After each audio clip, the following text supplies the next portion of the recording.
नमस्कार दोस्तों, जय माता दी। कैसे हैं आप सभी? उम्मीद करती हूँ, आशा करती हूँ कि आप सभी अच्छे ही होंगे। सर्वप्रथम दोस्तों, आप सभी को निर्जला एकादशी की बहुत बहुत शुभकामनाएं। भगवान श्री हरि का आशीर्वाद आप पर बना रहे और आपका व्रत जो है बहुत ही अच्छे तरीके से सफल हो। दोस्तों, मैं बात करने वाली हूँ निर्जला एकादशी 2024 के व्रत के बारे में, नियम के बारे में, पूजा विधि के बारे में तथा साथ ही कुछ विशेष प्रश्न हैं तो उनको भी हम जान लेंगे। आज एक काम मैं आपको बताना चाहूँगी जो कि हर घर की महिला को बहुत ही ध्यान से करना चाहिए, अन्यथा दोस्तों पूरे एकादशी का जो व्रत का फल होता है वह आपको नहीं मिलेगा। या फिर दोस्तों आप एकादशी का व्रत नहीं भी करते हैं फिर भी आप इस प्रकार की गलती बिल्कुल भी ना करें। तो दोस्तों इस गलती से बच के रहना होगा, क्योंकि देखिए यह मैं और आप नहीं बल्कि यह ब्रह्मवर्त पुराण में बताया गया है। तो बहुत ही ध्यान से आप लोग वीडियो को सुनिएगा, समझिएगा और अपने प्रश्न जो है रखिएगा। और हाँ दोस्तों, जैसा कि आप लोग अब तक जान ही चुके होंगे कि 18 तारीख मंगलवार को निर्जला एकादशी का व्रत जो है किया जा रहा है और 19 तारीख को व्रत का पारण किया जाएगा। तो देखिए, जैसा कि व्रत से पहले कुछ विशेष तैयारियां जो है हमें करके रख लेनी चाहिए, जैसे कि शनिवार को ही तुलसी पत्र आपको तोड़कर रख लेना होगा। और दूसरी चीज़ दोस्तों कि आप अपने तुलसी को या तो छाया में रखिए या फिर उनके ऊपर कोई कपड़ा डाल दीजिएगा, क्योंकि दोस्तों जैसा कि मैंने पिछली वीडियो में आपको बताया था कि 3 दिनों तक जो है तुलसी में जल नहीं दिया जाएगा तो बहुत ही ज़्यादा दिक्कत जो है आ सकती है, तुलसी सूख सकती है। इसीलिए आप पहले से ही यह तैयारी करके रख दीजिएगा, तुलसी को छाँव में या फिर किसी कपड़े से ढककर अच्छे तरीके से रख दीजिएगा। अब देखिए, यहाँ पर एक कंडीशन ये भी बन सकती है दोस्तों कि कुछ लोग ऐसे भी होंगे जो तुलसी जी को छाँव में रखना भूल गए होंगे या फिर उन पर कपड़ा डालना जो है भूल गए होंगे। तो ऐसी अवस्था में आप क्या कर सकते हैं? तो देखिए, रविवार को छोड़कर सोमवार, मंगलवार कभी भी आप जो है जल दे सकते हैं, लेकिन ध्यान रखें तुलसी को सूखने नहीं देना है, उनको जीवित रखना है। अगर आपको ऐसा लगता है कि तुलसी जी जो है सूख रही हैं, उनको पानी की बहुत ज़्यादा आवश्यकता है, तो ऐसे में आप पानी डाल सकते हैं। अगर आपको ऐसा लगता है कि तुलसी जी नहीं सूख रही हैं और वह सही बिल्कुल सही है, तो आपको जो है 3 दिन बाद पानी डाल दीजिएगा। इस बात का आपको विशेष ध्यान रखना होगा। और बहुत ही अच्छा विकल्प जो कि मैं आपको पिछली वीडियो में बताई थी कि शनिवार के दिन शाम से पहले आप उनमें जल दीजिएगा, जैसा कि मैंने आपको बताया था। देखिए दोस्तों, आप लोग सोच रहे होंगे कि मैं बार बार आपको यही सब चीज़ें जो है बता रही हूँ।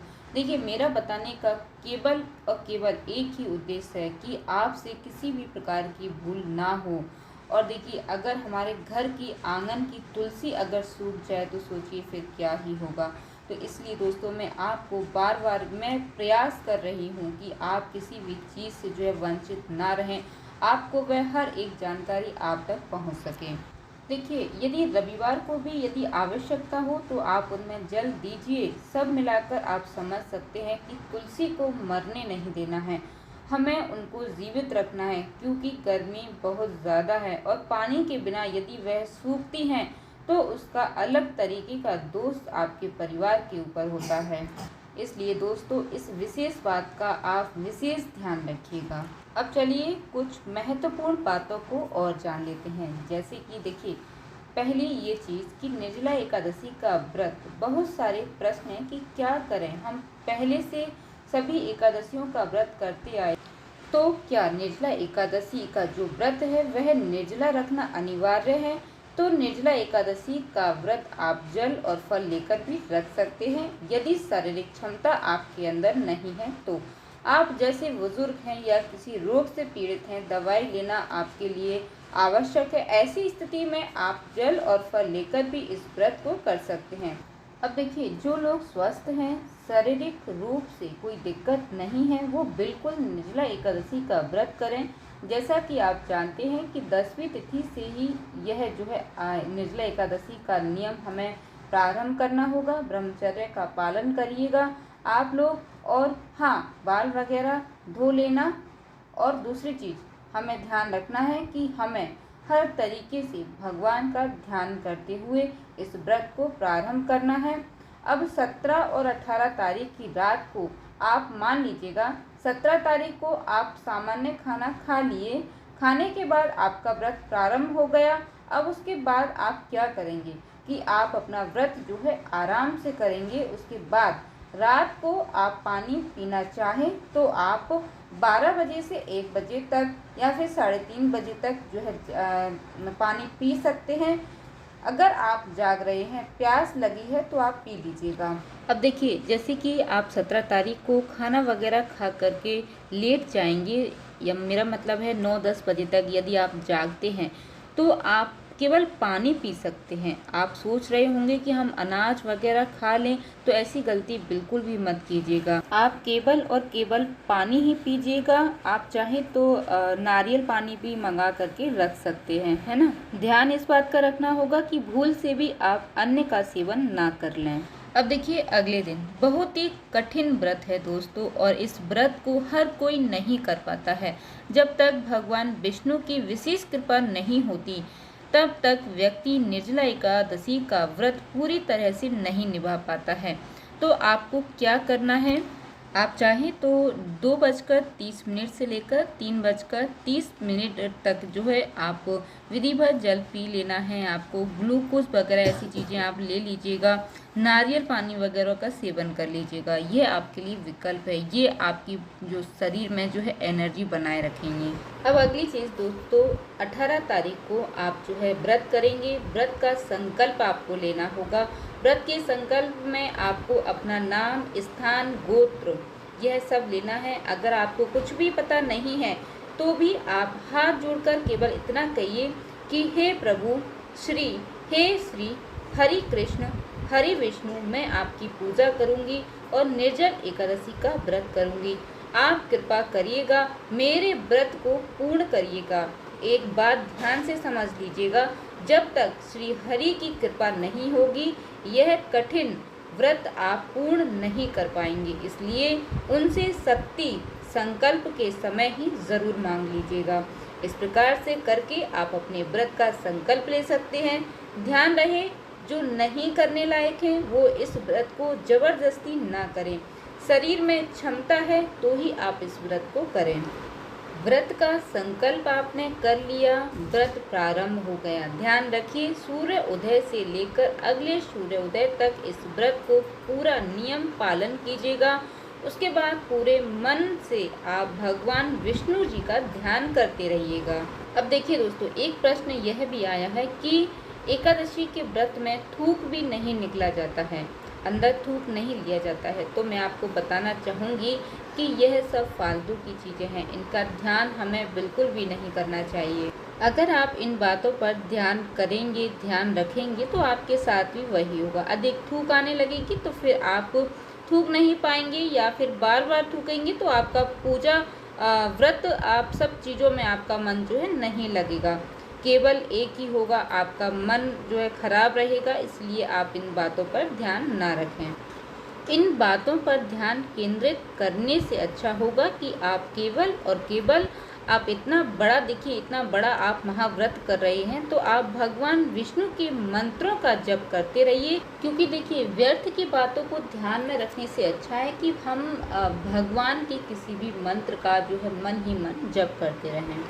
अब अगली चीज़ है दोस्तों, मान लीजिए किसी ने एकादशी का व्रत का संकल्प किया है और अब क्षमता नहीं है, शाम होते होते कंडीशन खराब हो गई है, तो वो क्या करें। तो आप समझिए इस बात को, आप सूर्यास्त होने के बाद भी पानी पी सकते हैं, क्योंकि एकादशी में आपने आधे समय का व्रत कर लिया। और देखिए, यह शास्त्र के ही नियम है कि 12 घंटे के लगभग भी व्रत किया जा सकता है।